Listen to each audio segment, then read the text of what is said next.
Donc on va refaire les exercices de base, les 4 premiers de la série. Bon, pour ça on va créer d'abord un nouveau fichier, nouveau. On peut aussi ouvrir des fichiers récents, etc. Là on va créer un nouveau. Je peux donner un nom à mon projet. Donc ici on va refaire l'exercice 1. On peut choisir des profils personnalisés pour l'impression, pour le web, pour la vidéo. Ici on va se mettre en web de base. Je peux choisir la taille de mon canevas, son orientation, les unités de mesure. Ici on va travailler en pixels parce qu'on est en web. On peut aussi travailler en centimètres, en millimètres, mais ce sera surtout pour de l'impression. Les fonds perdus, surtout utilisés aussi pour l'impression, on peut aussi les utiliser ici. Pour déborder un peu son image, on va rester en mode RGB, CMJN, c'est aussi pour l'impression. Voilà.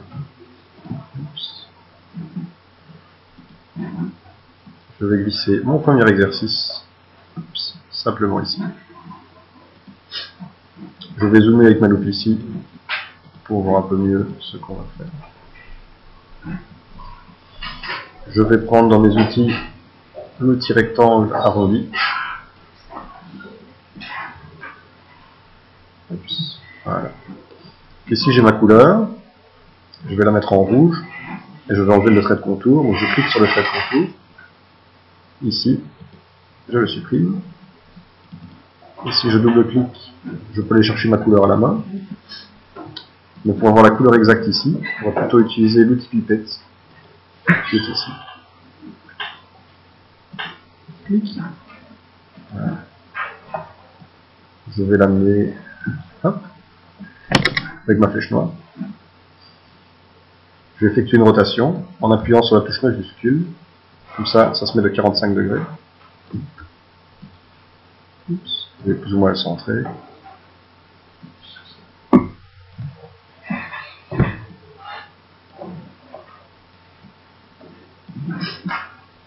Maintenant, je vais le dupliquer pour faire l'autre.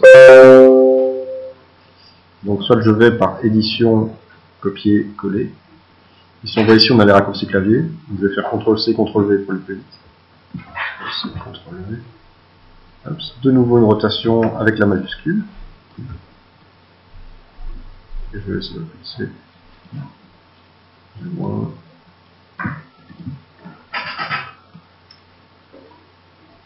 Je vais le mettre au centre. Et voilà, mon premier exercice est fait. Je vais faire mon deuxième exercice. J'emmène mon image, je lâche. Donc là, pareil, je vais zoomer ici.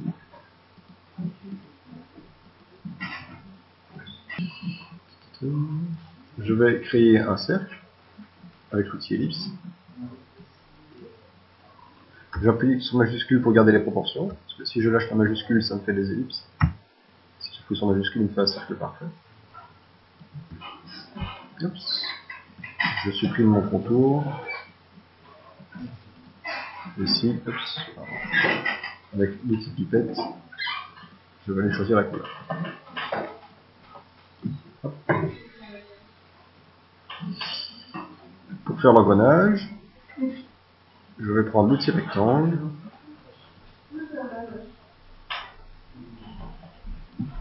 Voilà. Je vais choisir avec l'outil pipette ma couleur.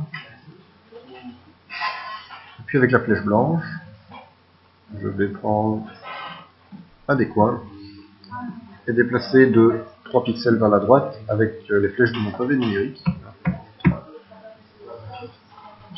Je vais chercher mon autre point, je vais dans l'autre sens. Ça j'ai plus ou moins le même engrenage.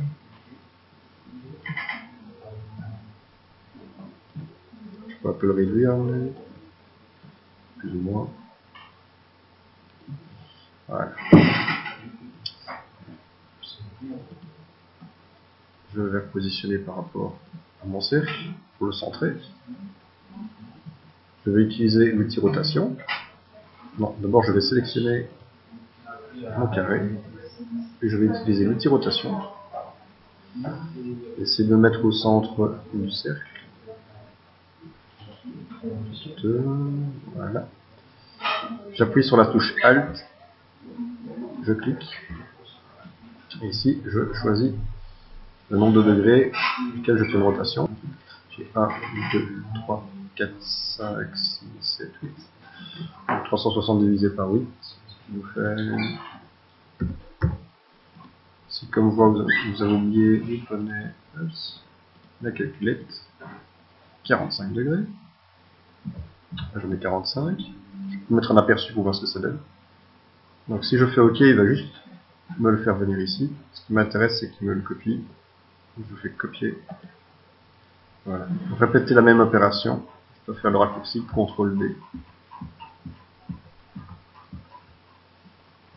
C'est parce que je ne suis pas bien centré avec mon image, mais si je recentre mon image.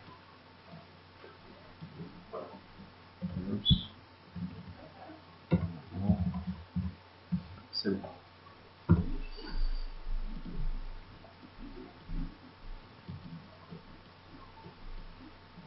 Je mets mon image de référence à côté. Alors là on s'aperçoit que les engrenages ils sont devant, mais il vaut bien qu'ils soient derrière. Donc je vais prendre mon cercle, je vais aller sur Objet, Disposition, et le mettre au premier plan. Tac. Voilà. Pour ici, il ne me reste plus qu'à faire quelques petits cercles. Je vais le faire à l'œil. Majuscule pour garder les proportions. Voilà, un petit pipette, c'est la même couleur que ça. Plus. Je vais centrer, voilà. Pour aller plus vite, je vais dupliquer le premier, CTRL-C, CTRL-V, ou édition, copier-coller. Je vais le mettre ici en blanc. Le réduire. Je fais toujours à l'œil ici. Intersection. Et voilà, le deuxième exercice est terminé.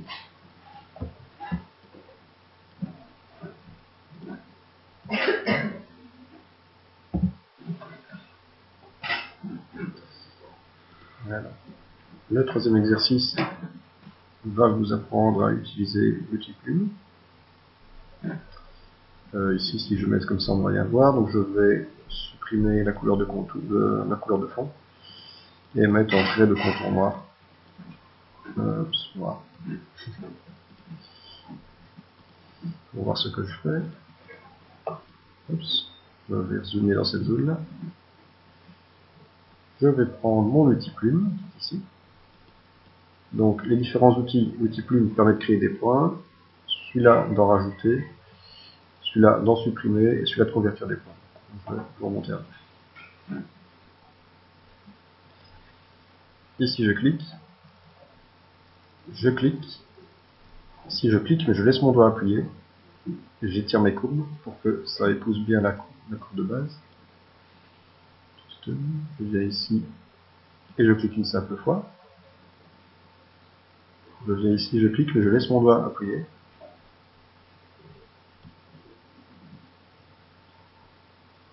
Je suis la courbe. Je vais mettre ici et je vais retoucher ma courbe après. Et ici je clique, on voit qu'il y a un petit zéro qui se met sur ma plume, c'est pour dire que ça va fermer ma forme. Ouais. Ici on voit que c'est pas parfait. Je vais prendre ma flèche blanche, je vais recliquer ici, prendre la courbe qui est ici et la remettre comme il faut. Bon. Maintenant je vais remplir ma forme avec le dégradé. Si je mets mon dégradé comme ça, vu que ici il n'y a pas de couleur, il ne voudra pas. Donc je vais inverser les couleurs pour la rampe même. Je vais déplacer mon objet, utiliser la flèche noire. Je vais utiliser l'outil dégradé qui est ici.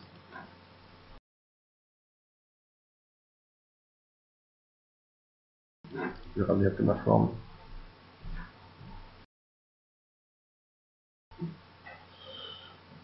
Bon.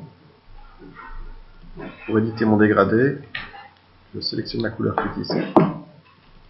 Je double-clique. Là, je peux aller choisir des couleurs. En orange.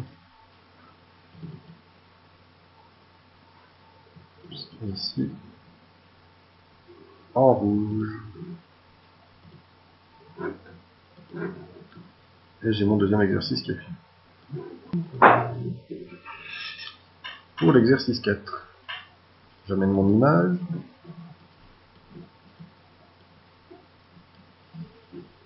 Je prends un cercle.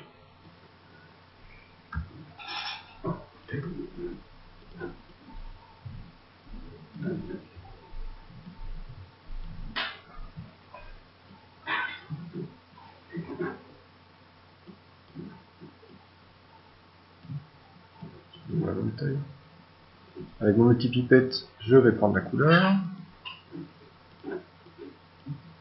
Voilà. Maintenant, on va d'abord faire cette forme-ci. Pour ça, je vais utiliser un carré blanc. Donc, ici, je vais choisir l'outil rectangle.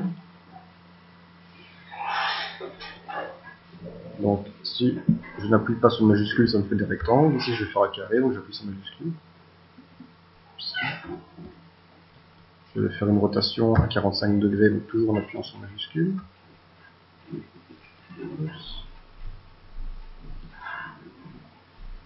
Je vais réduire un poil l'échelle. Puis je viens chercher ma flèche blanche. Je prends le premier point, j'appuie sur majuscule, je prends le deuxième point. J'utilise l'outil échelle pour réduire l'échelle entre mes deux points.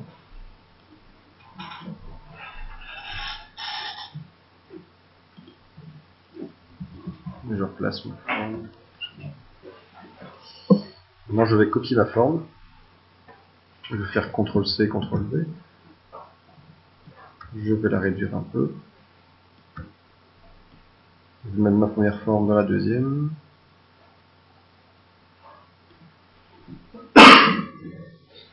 Je peux la centrer. Je vais sélectionner mes deux formes avec l'aide de la touche majuscule. Et ici, je vais utiliser l'outil Pathfinder.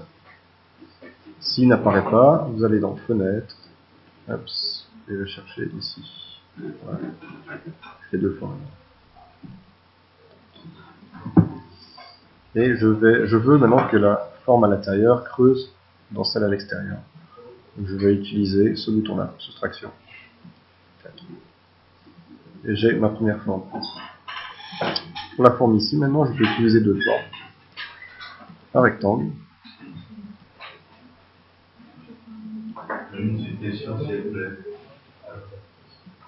Et un cercle.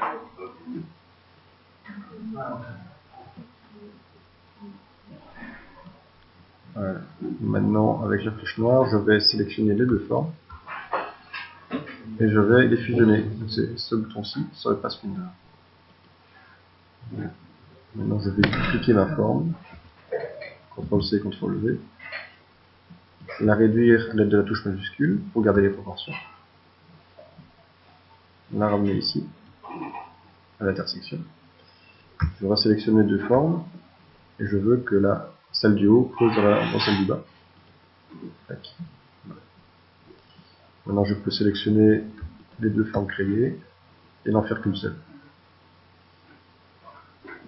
Il ne me reste plus qu'à faire ceci. Donc, un petit rectangle.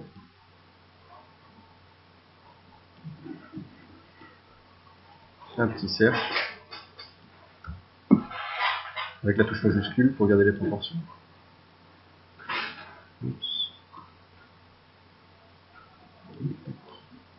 Et un petit triangle. Donc, pour faire le triangle, j'utilise l'outil étoile.